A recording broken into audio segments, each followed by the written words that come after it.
আমি অনেক সিনেমার অফার পেয়েছি। কমার্শিয়াল সিনেমাটা করতে চাই না, আমি একটু গল্পভিত্তিক কাজ করতে চাই। দ্যাটস ওয়াই আমার সিনেমাটা এখন পর্যন্ত করা হয়নি। বাট এখন যদি সাকিব ভাই মনে করে আমি তার সাথে কাজ করার যোগ্য, প্রপার স্ক্রিপ্ট যদি আমার থাকে, আমি অবশ্যই কাজ করব।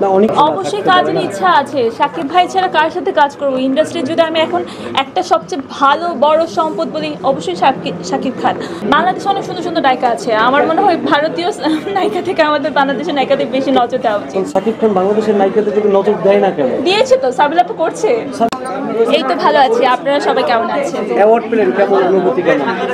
এই অনুভূতি সব সময় ভালো লাগার, মানে অনেক খারাপ সময় গেলেও যখন হাতে একটা কাজের স্বীকৃতি আসে, মনটা খুব ভালো হয়ে যায়। এই মুহূর্তে খুব ভালো লাগছে। কি কাজের জন্য অ্যাওয়ার্ডটা পেলেন? As a best promising actress হিসেবে পেয়েছি।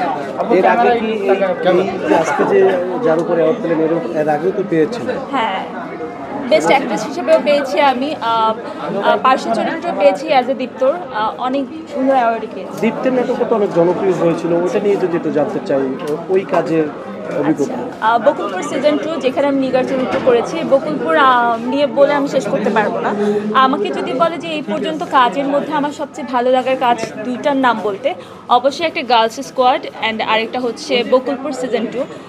নিগার চরিত্র নিয়ে আমি দর্শকের কাছে পৌঁছতে পেরেছি, দর্শকের অনেক ভালোবাসা পেয়েছি। সো আমার সবচেয়ে পছন্দের বাচ্চা বলতে হলে কাজগুলোর মধ্যে আমি বকুলপুরকে বলবো।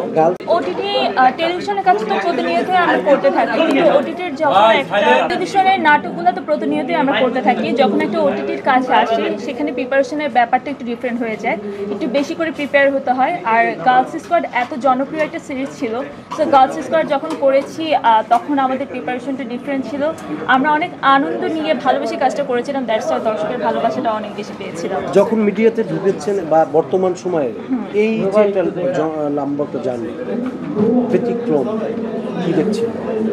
যখন ঢুকেছিলাম তখন আপনাদের ভালোবাসাটা এইভাবে পেতাম না, আর এখন যেহেতু কাজের সাথে সময়টা পেরিয়েছে বা সবাই পছন্দ করছে, এখন আপনাদের ভালোবাসাটা পাচ্ছি।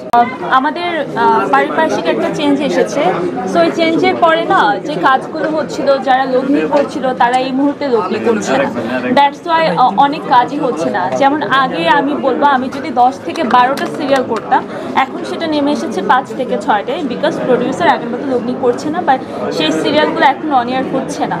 সো আমরা যারা 5-6টা পর্যন্ত করে যাচ্ছি, আমরা তো মোটামুটি ভালোই আছি, বাট যারা করতে পারছে না, অনেক আর্টিস্টের সময়টা এখন ভালো যাচ্ছে না। সো আমরা আশায় আছি খুব শীঘ্রই আরেকটা ভালো সময় আসবে আমাদের, আমরা অনেক ভালো কাজ করবো। অবশ্যই ভালো সময় আসছেও, আমাদের সিনেমায় খুব ভালো সময় যাচ্ছে, সেটাও আমাদের একটা ভালো লাগে। এখন তো অনেকগুলো মাধ্যম, ওটিটি মাধ্যম, ইউটিউব, ফেসবুক, অনেক মাধ্যম, প্রডিউসার কেন লগ্নি করছে, ইনভেস্টর কেন লগ্নি করছে, কি মনে হয়?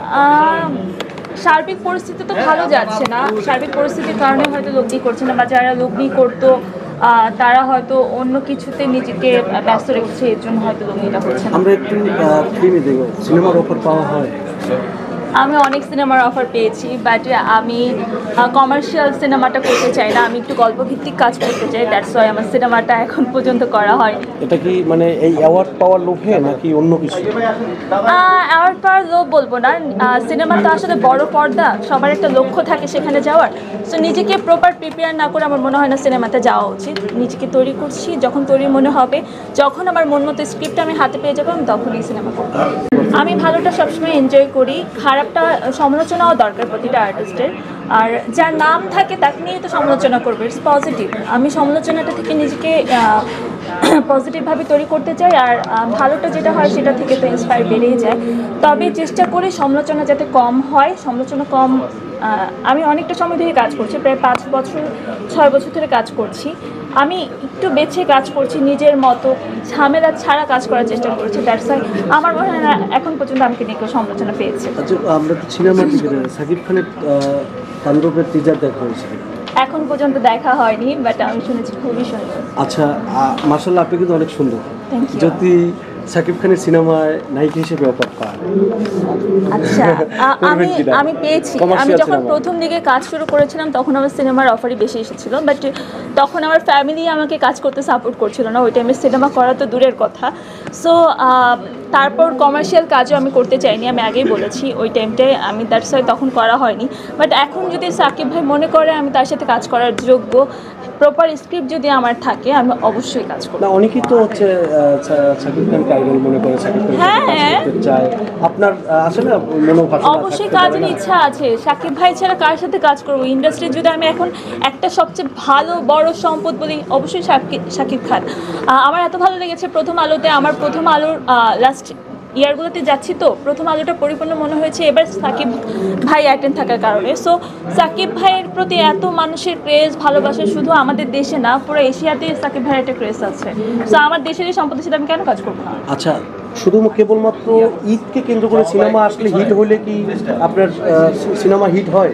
সেটাকে কি আপনার আমার মনে হয় কি জানেন, যে সাকিবের সিনেমা কিন্তু ঈদ ছাড়া আসে না, তাহলে সেই ক্ষেত্রে সে কি সুপারস্টার হয় কি? সাকিব ভাই তো অবশ্যই সুপারস্টার। সে ঈদে কাজ করুক বা ঈদের বাইরে কাজ করলেও আমার মনে হয় যে সাকিব ভাইয়ের সিনেমা সবাই দেখবে।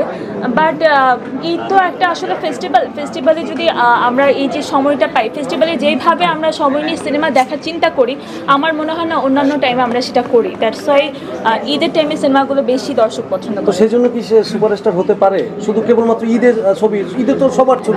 না, সাকিবের সিনেমা না আসলে যদি আমার সিনেমা আসে তাও মানুষ দেখবে। না, সাকিব ভাইয়ের কাজ, সাকিব ভাইয়ের কোয়ালিটির কাজ হচ্ছে কোথায়? উনি যে সিনেমাগুলো করছে সেগুলোর প্রপার কোয়ালিটিফুল হচ্ছে, সো ওনার কাজ তো দেখবি। বাংলাদেশে কি নায়িকা সংকট আছে? নায়িকা সংকট নেই বলবো না, আছে। বাট আমাদের বাংলাদেশেও কিন্তু অনেক সুন্দর সুন্দর নায়িকা আছে। মিম আপু প্রথম আলোতে এত সুন্দর পারফরমেন্স করেছে, আমার তো খুবই চোখে লেগে আছে। সো বাংলাদেশে অনেক সুন্দর সুন্দর নায়িকা আছে। আমার মনে হয় ভারতীয় নায়িকা থেকে আমাদের বাংলাদেশের নায়িকাদের বেশি নজর দেওয়া উচিত। সাকিব খান বাংলাদেশের নায়িকাদের দিকে নজর দেয় না কেন? দিয়েছে তো, সাবিলা আপু করছে। সাবিলা আপু তো নাটকের, সে তো নায়িকা না, সে মডেল। না, এটা কি বলছে না? সে নায়িকা হবে সে নায়িকা না, সিনেমার নায়িকা। আগে অভিনেত্রী হতে হবে, অ্যাক্টিংটা যদি প্রপার পারে তখন নায়িকা হিসেবে ভালো করবে। আপনি কি মনে করেন যে সাকিব খানের কি বাংলাদেশের যে সকল সিনেমার নায়িকা আছে তাদেরকে নিয়ে কাজ করা উচিত কি? অবশ্যই করা উচিত। আমার মনে হয় যে সাকিব ভাই এখন সেটাই করছে, আস্তে আস্তে চেষ্টা করছে। যেমন সাবিলা আপুকে চুজ করেছে, এরপরে হয়তো দেখবো যে আমাদের পছন্দের আরেকজন অ্যাক্ট্রেস তার সাথে কাজ করছে। সো উচিত, অবশ্যই দেশের প্রায়োরিটি আগে থাকা উচিত। মিডিয়া ইন্ডাস্ট্রি ধ্বংসের পিছনে কারা দায়ী বলে আপনি মনে করেন? এটা তো অনেকভাবে আসলে দেখা যায়। আমি এখন বলবো যে যারা সব কিছু আমরা দেখছি, আমরাই ধ্বংসের পিছনে দায়ী। বিকজ অফ আমাদের সামনে যেটা আসছে সেটা কোয়ালিটিফুল কাজ হোক বা কোয়ালিটি ছাড়া কাজ হোক, আমরা সব কিছু দেখে যাচ্ছি। আমি দেখছি কোয়ালিটি থেকে যেগুলো কোয়ালিটি কম, ভালো না কন্টেন্ট, সেগুলোর বেশি ভিউজ হচ্ছে। ওইগুলো ভিউজ হওয়ার কারণে ওই কাজগুলোই প্রতিনিয়ত হচ্ছে। আমি একটা ডায়লগ ডেলিভারি দেওয়ার ক্ষেত্রে আমরা যেটা ভাবি, যারা অনেকেই কাজ করছে, কন্টেন্ট বানাচ্ছে নর্মালি, তারা ওটা ভাবে না। ওরা এগুলো করার পরে কিন্তু ওইগুলোর ভিউজ হচ্ছে, ওইসব কাজই প্রতিনিয়ত আরও বেশি করে হচ্ছে। দ্যাটস ওয়াই তারা দেখছে বৃথাই কিন্তু ধ্বংসটা হচ্ছে। বিভিন্ন ধরনের প্রস্তাব, এই যে এটাকে কি আমাদের মিডিয়া ধ্বংসের পিছনে দায়ী না? আমি কখনো ওটার সম্মুখীন হইনি, আমি ওটা ভেঙে বলতে পারবো না। যারা সম্মুখীন হয়েছে তারা বলতে পারবে। তবে এটা অবশ্যই সবার চেষ্টা থাকবে যাতে সম্মানের সাথে কাজটা করে বাসে যেতে পারে।